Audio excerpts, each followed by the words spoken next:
Se você é fã de Elvis, provavelmente já visitou Graceland e fez um tour pelos aviões do rei em exposição, como o Lisa Marie e o Hound Dog. Mas você sabia que este jato particular de Elvis existia?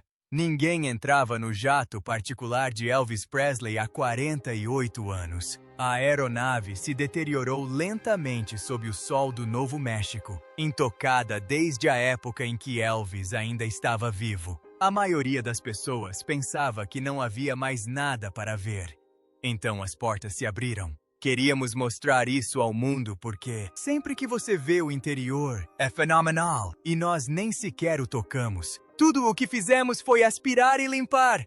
É isso, a parte externa, e essa é a cor original. O que os investigadores e visitantes encontraram no interior parecia menos um avião abandonado e mais um santuário esquecido dedicado ao rei do rock, com segredos escondidos dentro de um jato que Elvis comprou apenas alguns meses antes de sua morte.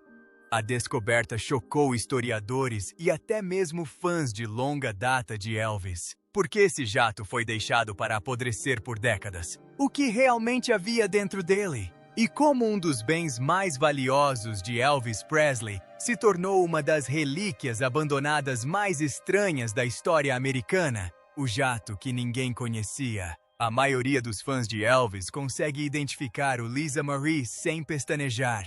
O imponente Convair 880 que Elvis transformou em um palácio voador, completo com quarto, sala de conferências e acessórios de banheiro folheados a ouro. A maioria dos fãs também conhece o Hound Dog 2, o segundo Jetstar que transportou sua banda e equipe pelo país. Ambos os aviões estão em exposição permanente em Graceland, Memphis, hoje isolados por barreiras de veludo, e são visitados por milhares de fãs todos os anos.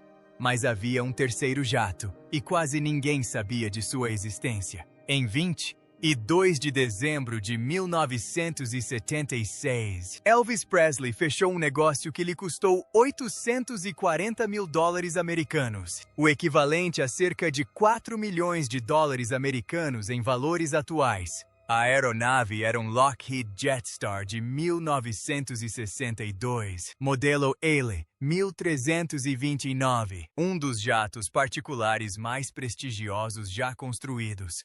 Frank Sinatra voou em um. O presidente Lyndon B. Johnson gostou tanto que o apelidou de Força Aérea 1,5. O Jetstar foi o primeiro jato executivo dedicado já produzido, o maior de sua classe, construído com 4 motores traseiros e um alcance que o tornava verdadeiramente intercontinental. Elvis não comprou o avião por uma decisão de negócios. Ele o comprou como um presente, em parte para si mesmo e em parte para compartilhar com seu pai, Vernon Presley. Vernon frequentemente estava a bordo do Jetstar durante os primeiros voos, e a propriedade conjunta fez com que a aeronave se diferenciasse das demais da frota. Era algo pessoal, familiar. O interior em veludo vermelho foi projetado de acordo com o gosto específico de Elvis, e os detalhes em dourado por toda a cabine eram puro estilo Graceland, elevados a 9.000 metros de altitude. 8 meses após a assinatura dos documentos de compra, Elvis Presley morreu, e o jato que mal havia decolado sob sua propriedade, de repente ficou sem destino. Após a morte de Elvis em 16 de agosto de 1977, o Jetstar foi vendido rapidamente. Vernon Presley, o homem que havia assinado o contrato de compra original, tomou a decisão. A aeronave mudou de mãos e acabou nas mãos de uma empresa saudita, e a partir daí seguiu um caminho que ninguém que conhecesse sua origem teria previsto.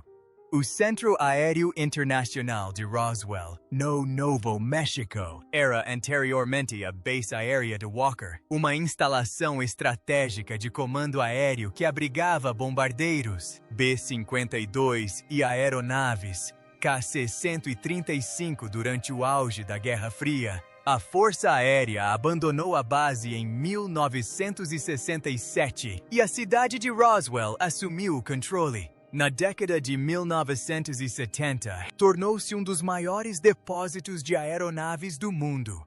Centenas de aviões comerciais e jatos executivos permaneciam estacionados no enorme pátio e nas pistas de taxiamento, sob o calor seco do deserto do leste do Novo México. Constatou-se que a maioria das aeronaves que chegaram a Roswell foram desmontadas e vendidas como sucata. As asas serão removidas.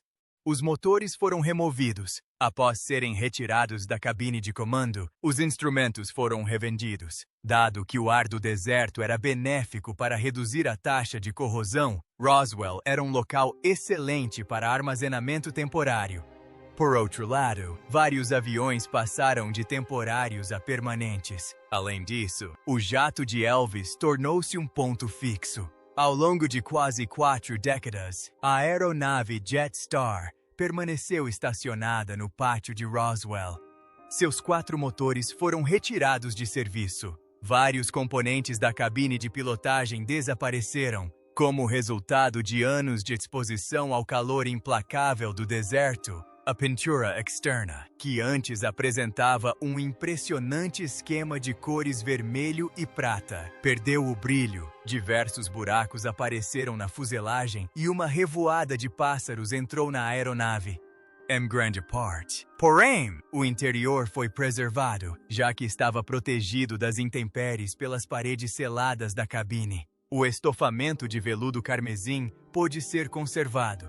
Apesar do acabamento dourado, as ferragens mantiveram sua forma.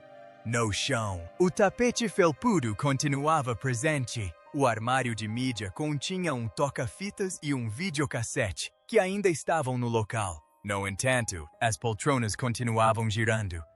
Durante anos, foi um segredo aberto entre os pilotos que passavam pelo aeródromo que o jato, vermelho estacionado na extremidade da pista, havia pertencido ao rei do rock and roll. Ninguém o incomodava, ninguém divulgava. Ele simplesmente permanecia ali, guardando tudo o que lhe fora deixado, à espera.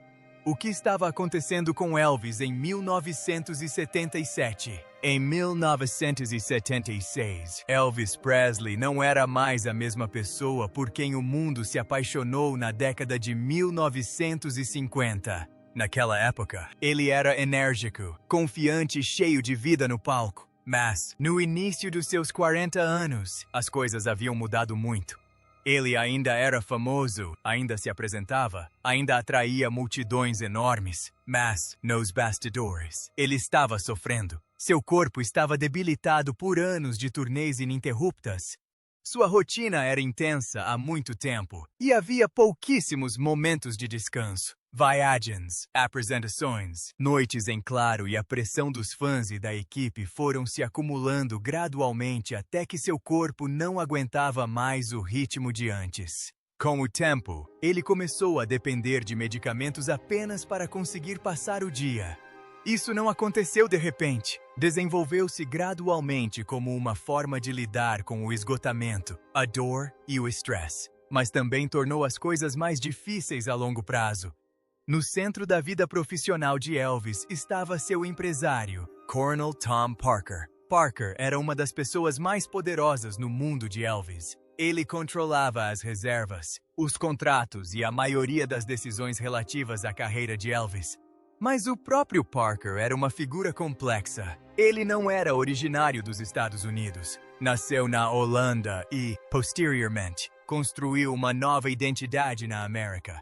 Devido à sua situação pessoal e ao receio de problemas legais, Parker evitou completamente viagens internacionais. Isso pode parecer um detalhe, mas teve um enorme impacto na carreira de Elvis. Mesmo com fãs na Europa e no Japão desejando desesperadamente ver Elvis ao vivo, ele nunca se apresentou fora da América do Norte. Nenhuma vez. Não foi por falta de procura. Foi porque Parker se recusou a correr o risco de sair do país. Então, em vez de expandir globalmente, Elvis continuou se apresentando nos Estados Unidos repetidamente. E foi aí que a pressão realmente aumentou. De 1969 a 1977, Elvis fez centenas de shows somente em Las Vegas. Houve épocas em que ele fazia 2 shows no mesmo dia, noite após noite, por longos períodos. Imagine fazer um show completo, terminar tarde, mal descansar, e depois fazer tudo de novo no dia seguinte. Essa foi a vida dele por anos. Em 1977, as pessoas próximas a ele perceberam que ele estava sofrendo. Ele ainda subia ao palco, ainda cantava, ainda proporcionava momentos de brilhantismo. Mas, entre esses momentos, havia exaustão. Exaustão profunda. Em seu último show em Indiana, pessoas próximas a ele disseram que ele admitiu sentir dores no corpo. Mesmo assim, ele se apresentou. Ele sentiu que precisava fazer isso. Havia contratos, responsabilidades e pressões financeiras que tornavam difícil simplesmente parar. O lado financeiro também era complicado. Ao longo dos anos, relatos sugerem que o Coronel Parker ficou com uma parte muito grande dos ganhos de Elvis. Os números exatos são debatidos, mas a maioria dos relatos concorda que Elvis não tinha controle total sobre seu dinheiro ou suas decisões. Esse tipo de desequilíbrio pode aprisionar alguém em uma situação na qual se afastar parece impossível. Havia também pessoas tentando ajudá-lo. Sua ex-esposa, Priscilla Presley, teria o encorajado a fazer uma pausa e procurar ajuda médica. De acordo com pessoas próximas à situação, Elvis concordou que precisava de um tempo de descanso. Mas, na realidade, essa pausa nunca aconteceu. As coisas continuaram. O cronograma não parou. E este era o mundo em que ele vivia quando algo incomum aconteceu em 1976. Elvis comprou um jato particular chamado Lockheed Jetstar. À primeira vista, pode parecer apenas mais uma compra cara de celebridade. Mas, na realidade, era algo mais pessoal do que isso. O jato lhe dava uma sensação de controle em uma vida onde quase tudo era controlado por outros. Era uma forma de viajar em privacidade, sem o caos dos aeroportos comerciais ou a constante atenção do público. Ele chegou a compartilhar a propriedade do jato com seu pai, Vernon Presley. Esse detalhe é importante porque mostra que não se tratava apenas de luxo. Também tinha a ver com família e estabilidade. Numa época em que tudo ao seu redor parecia instável, aquilo era algo que ele podia considerar seu. O jato custou $840 mil americanos na época, o que equivaleria a mais de 4 milhões de dólares americanos hoje, ajustado pela inflação. Foi uma compra considerável, não uma aquisição pequena. Mas Elvis não teve muito tempo com ela. Em agosto de 1977, ele morreu repentinamente em Graceland, com apenas 42 anos. Após sua morte, muitos de seus pertences, incluindo o jato, deixaram de fazer parte de sua história de vida de forma significativa. A aeronave foi vendida e repassada, e com o tempo, deixou de estar ativamente ligada ao seu nome. Depois, caiu no esquecimento. Por quase 40 anos, o Jetstar permaneceu em Roswell, Novo México. Não estava em um museu, não foi restaurado. Não foi protegido como um artefato famoso. Foi simplesmente abandonado no deserto, envelhecendo lentamente sob o sol. A tinta desbotou, os materiais se deterioraram. Poeira e calor faziam seu trabalho ano após ano. A maioria das pessoas nem sabia que ele estava lá. Era quase como se o jato tivesse sido esquecido pelo próprio tempo. Em 2017, reapareceu de forma discreta ao ser vendida em um leilão por cerca de $430 mil americanos. Parece muito, mas, em comparação com sua história e valor original, foi surpreendentemente baixo. Mesmo depois da venda, a situação do jato não mudou muito. Ele continuou onde estava, ainda em solo, ainda sem uso. Então chegou 2023 e as coisas mudaram novamente. No que teria sido o 88º aniversário de Elvis Presley, o Jetstar foi colocado à venda em um importante leilão de colecionadores na Flórida. A escolha do momento não foi acidental. Deu um peso emocional ainda maior à ocasião. Priscilla Presley estava lá pessoalmente. Ela lembrou à plateia que Elvis adorava voar e que aquele jato já havia feito parte da vida dele. Isso mudou a atmosfera do ambiente. Aquilo não era mais apenas uma aeronave antiga.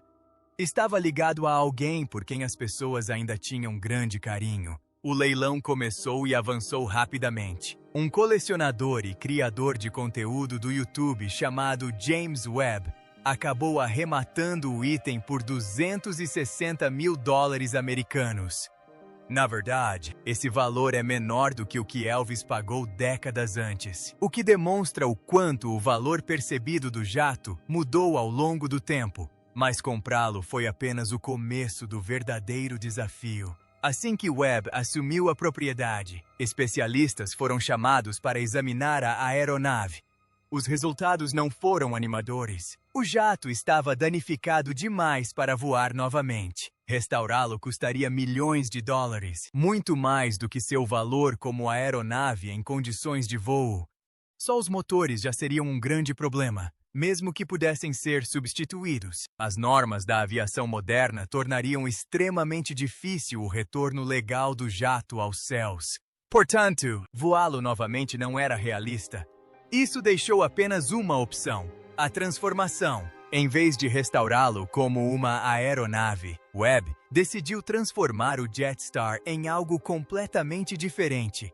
Um motorhome construído a partir de um jato particular de verdade. A fuselagem do avião seria colocada sobre o chassi de um caminhão e transformada em um veículo rodoviário.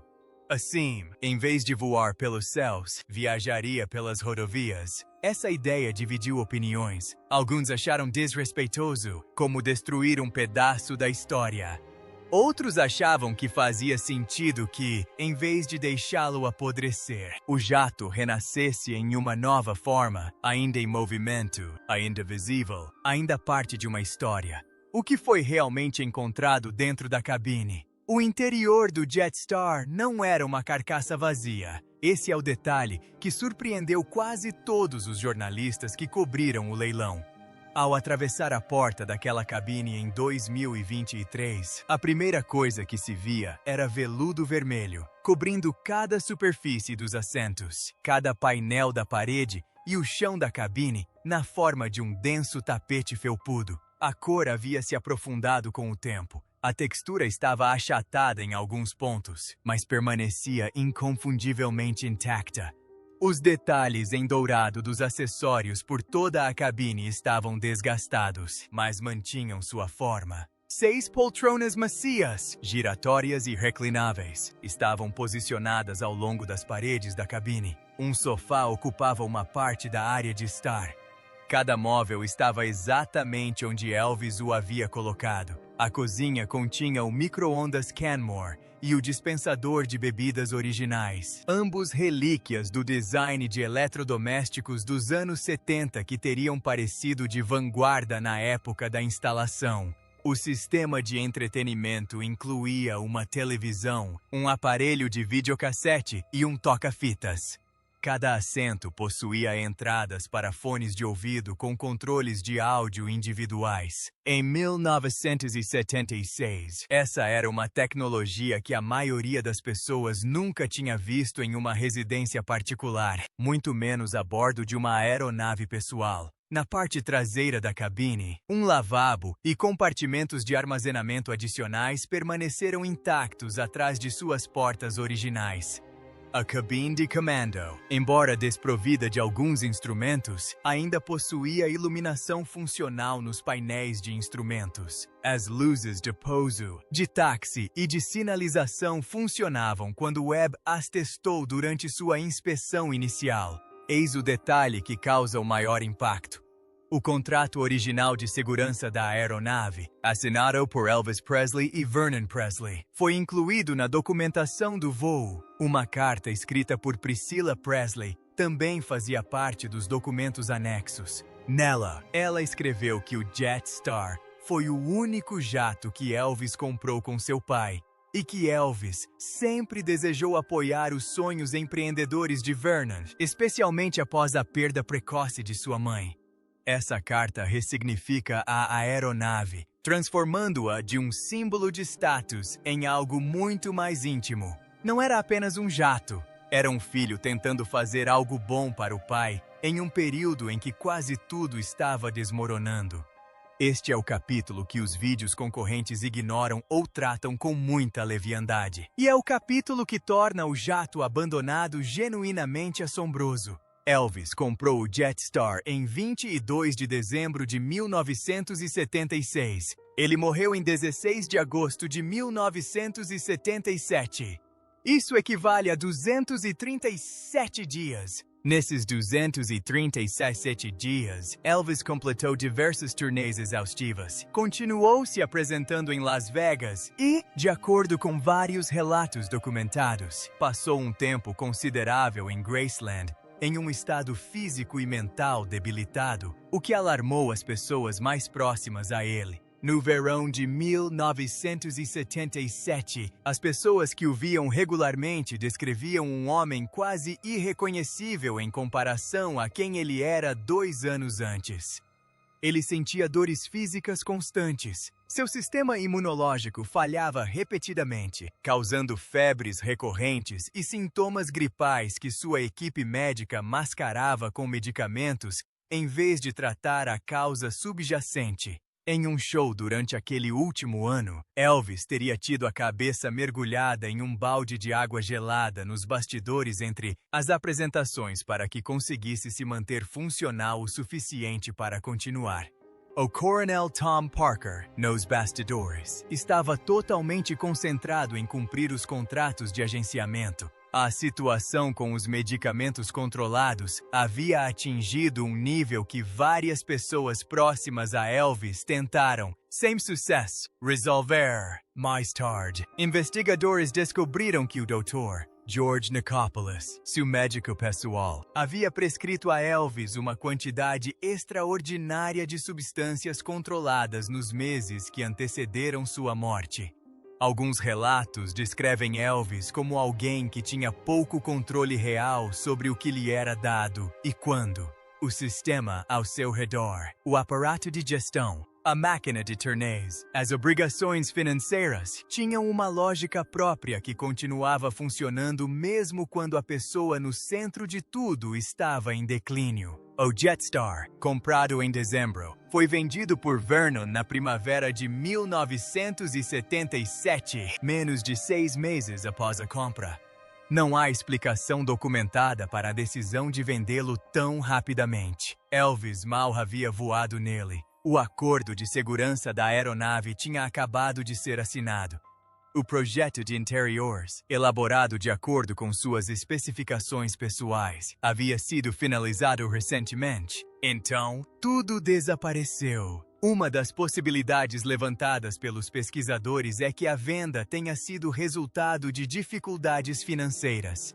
Parker embolsava uma grande parte dos ganhos de Elvis, e a situação financeira exata de Elvis no início de 1977 não está totalmente documentada. Outra possibilidade é que o jato tenha se tornado uma complexidade logística que nem Elvis nem Vernon tinham condições de gerenciar durante um período já tão difícil. Seja qual for o motivo, a aeronave, que havia sido comprada como algo compartilhado e pessoal, foi vendida na primavera, quando Elvis já estava debilitado e nunca mais retornou a Memphis. A parte da história que ninguém explica. O Jetstar não foi a única aeronave ligada a Elvis Presley com uma história confusa e mal documentada em seus últimos anos. Por volta de 1977, também houve relatos de outro negócio de aeronave que deu errado. Alguns registros descrevem o ocorrido como um golpe ou uma transação fracassada, na qual promessas foram feitas, dinheiro foi trocado e as coisas não saíram como o esperado. Na época, houve até indícios de que investigadores apuraram alguns aspectos do caso, mas os detalhes completos nunca foram claramente explicados ou confirmados publicamente. O que isso realmente demonstra é que se trata de algo muito maior do que apenas um mau negócio. No final da década de 1970, o mundo de Elvis não se resumia mais apenas à música e à fama. Era também repleto de negócios, contratos, empresários e pessoas que administravam seu dinheiro e tomavam decisões por ele. Isso significa que Elvis nem sempre tinha controle direto sobre tudo o que acontecia ao seu redor. Quando muitas pessoas estão envolvidas em decisões como essa, as coisas podem ficar complicadas muito rapidamente. Erros podem acontecer e, às vezes, as pessoas podem se aproveitar da situação. Portanto, o Jetstar não foi apenas uma compra de luxo aleatória. Fazia parte de uma vida em que o controle já estava escapando em diversas áreas. No final de 1976, Elvis também não estava bem fisicamente. As pessoas próximas a ele percebiam isso claramente. Ele ainda se apresentava, mas estava ficando cada vez mais difícil. Algumas apresentações desse período chegaram a preocupar os fãs, pois ele parecia cansado e indisposto. Um especial de TV gravado por volta de 1977 mostrou isso claramente ao público. Isso fez com que muitas pessoas percebessem que Elvis estava enfrentando mais dificuldades do que imaginavam. Nos bastidores, algumas pessoas próximas a ele acreditavam que ele deveria diminuir o ritmo ou fazer uma pausa, mas sua agenda continuou mesmo assim. Nessa situação, comprar um jato particular começa a parecer diferente. Não se tratava apenas de luxo ou ostentação. Um jato particular também significa liberdade. Significa escolher quando viajar, evitar multidões e ter algum controle em uma vida onde a maioria das coisas é planejada por outras pessoas. Para alguém como Elvis naquela época, esse tipo de controle teria sido muito importante. O fato de ele compartilhar o jato com seu pai, Vernon Presley, também é relevante. Isso mostra que não se tratava apenas de dinheiro ou status. A aeronave também tinha uma ligação familiar, algo familiar e reconfortante durante um período muito instável de sua vida. Mas Elvis não pôde desfrutá-la por muito tempo. Ele morreu em agosto de 1977, apenas alguns meses depois de comprá-la. Depois disso, a aeronave desapareceu rapidamente de seu mundo. Foi vendida e deixou de ser tratada como algo que lhe tivesse qualquer ligação significativa. Por fim, acabou no deserto do Novo México. Durante quase 40 anos, o Jetstar ficou parado em Roswell. Ninguém o pilotava. Ninguém cuidava dele adequadamente. Com o tempo, a parte externa foi se deteriorando lentamente devido ao sol, ao calor e ao vento. A tinta desbotou. Partes do metal enfraqueceram. Algumas peças foram removidas. Do lado de fora, começou a parecer uma ruína esquecida, mas o interior contava uma história diferente. Como a cabana estava fechada, ficou protegida de muitos danos. O ar seco do deserto significava que havia menos umidade, o que na verdade ajudou a retardar o aparecimento de mofo e deterioração. Assim, embora o exterior tenha se deteriorado, muitas partes internas permaneceram surpreendentemente intactas.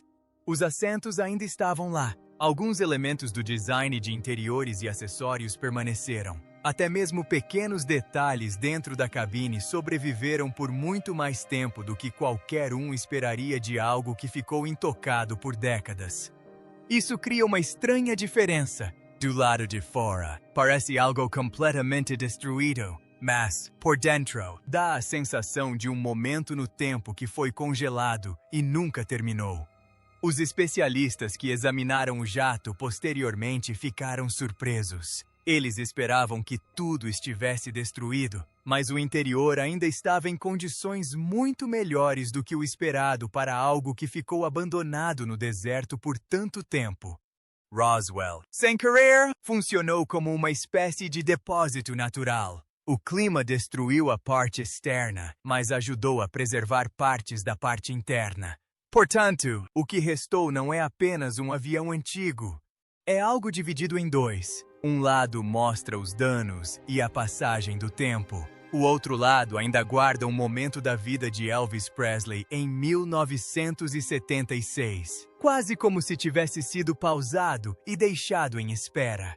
A pergunta que permanece sem resposta. O Jetstar agora existe como um motorhome convertido por James Webb, transformando-se de uma máquina voadora em um monumento sobre rodas. Webb descreveu o resultado como algo que une nostalgia, criatividade mecânica e reverência histórica. Uma pessoa que viu o produto final descreveu a experiência de entrar como estar em uma Graceland voadora sobre rodas, o que pode ser uma descrição perfeita ou uma profunda contradição, dependendo da perspectiva. O espólio de Elvis Presley, administrado pela empresa que controla Graceland, e a propriedade intelectual relacionada, nunca reconheceu oficialmente o Jetstar da mesma forma que o Lisa Marie e o Hound Dog 2. Essas duas aeronaves são partes essenciais da experiência Graceland, exibidas com interpretação, iluminação e cuidado curatorial. O Jetstar, o terceiro e último jato, aquele comprado com Vernon, aquele vendido às pressas e abandonado no deserto, permanece fora dessa narrativa oficial. Essa ausência conta sua própria história. O Jetstar foi comprado e vendido durante o período mais difícil da vida de Elvis. Ele existe como um artefato físico direto daqueles últimos 8 meses, um período que a maioria das narrativas oficiais sobre Elvis aborda com cautela.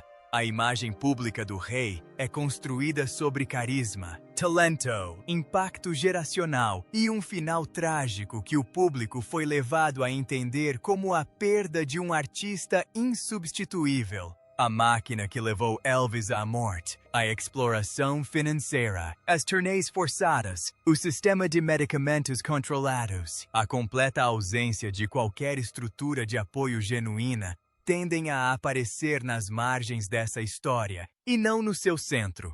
O Jetstar, estacionado no deserto por 40 anos antes de ser leiloado 2 vezes e convertido em um motorhome, é a materialização daquilo que é relegado às margens. É algo que foi comprado com esperança, vendido sem cerimônia, esquecido sem intenção e recuperado por um estranho que enxergou valor onde as pessoas mais próximas da história não viam nenhum. Quando a porta da cabine se abriu pela primeira vez em décadas durante as inspeções pós-leilão, as pessoas presentes descreveram a experiência como entrar em um momento congelado e não em um momento morto. Essa descrição é mais precisa do que pode parecer. O Jetstar não foi um capítulo concluído na história de Elvis. Foi um capítulo que nunca chegou a ser escrito. Comprada em dezembro, vendida na primavera, abandonada no verão, encontrada no inverno, preservada por acaso, recuperada por coincidência. A cronologia da aeronave espelha a de uma vida que terminou antes do previsto, deixando para trás uma série de perguntas sem resposta que nenhuma biografia oficial conseguiu esclarecer completamente. O toca-fitas da cabine ainda funcionava quando Webb o testou pela primeira vez. As luzes do painel acenderam, os assentos ainda giravam. O que quer que tivesse restado dentro daquela aeronave durante aqueles 40 anos no deserto não eram os destroços de uma história concluída. Eram os vestígios de um momento que foi interrompido. Cada detalhe encontrado dentro da cabana aponta para um homem que não terminou seu trabalho. Figurinos de palco programados para turnês que nunca aconteceram. Um pai que assinou um documento de compra e, 8 meses depois, viu seu filho ser enterrado. Um interior de veludo escolhido para conforto e privacidade em uma vida que quase não os oferecia. Um preço que refletia os gastos exorbitantes de um homem cujos rendimentos estavam sendo sistematicamente dilapidados pela pessoa que gerenciava sua carreira. O jato não acabou em um deserto porque ninguém se importou. Acabou ali porque os sistemas que extraíam valor de Elvis Presley há anos simplesmente seguiram em frente assim que ele se foi. O Lisa Marie e o Hound Dog 2 se tornaram peças de museu porque serviam à economia turística centrada em Graceland. O Jetstar, o avião particular, aquele comprado com Vernon, aquele vendido rápida e discretamente nos últimos meses, não se encaixava nessa economia. E assim permaneceu. 48 anos depois. O que foi encontrado lá dentro não foi um escândalo, uma revelação ou uma conspiração. O que foi encontrado foi algo mais simples e mais difícil de se observar diretamente. Evidências de que um dos homens mais famosos da história da música passou seus últimos 8 meses comprando coisas com esperança, perdendo o controle de tudo ao seu redor e morrendo antes que alguém que o amava pudesse impedir. O jato guardava toda essa história dentro de suas paredes de veludo vermelho e ninguém veio perguntar o que ele sabia. Até que um homem da Flórida, dono de um canal no YouTube, ofereceu $234 mil americanos no aniversário de 88 anos de Elvis Presley e o retirou do deserto em um caminhão-plataforma. Elvis Presley não deixou apenas música para trás, ele deixou também um jato que ninguém reclamou, abandonado em um deserto por 40 anos, guardando as evidências de seus últimos meses em seu interior de veludo vermelho e detalhes em ouro. A história dessa aeronave é a história de tudo que deu errado ao redor de um dos maiores artistas que já existiram. Clique em gostei se isso lhe apresentou algo novo e inscreva-se para que mais histórias como esta cheguem até você.